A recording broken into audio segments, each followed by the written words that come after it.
Hello everyone, কেমন আছো তোমরা? কি গরম পড়েছে বলো।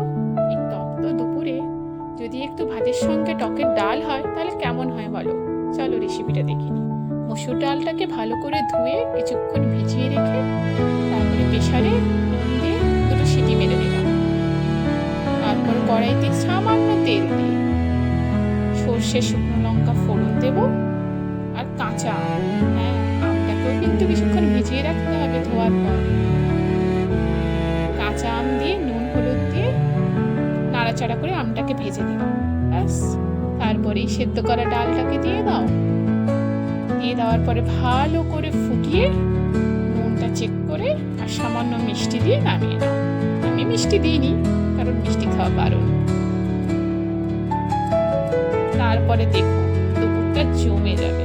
আর এই গরমে টকের ডাল না হলে কি হয় নাকি? কিছুই তো খেতে ভালো লাগে না। তোমরা বানিয়ে দেখো কেমন লাগে। হয়তো তোমরা অনেকেই বানিয়ে এতদিনে খেয়ে নিয়েছো, তাও আমি বানাচ্ছিলাম, ভাবলাম একটু শুট করি।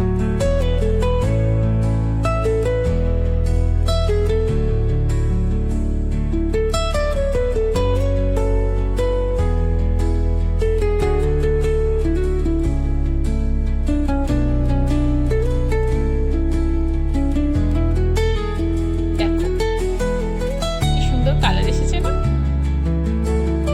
ডাল হল তো কি হয়েছে, কালারটা সুন্দর দরকার, তাই না? চলো, আমার ডাল রেডি। আর এই গরমে টকের ডাল হলে আর কিচ্ছু লাগে না। বাই।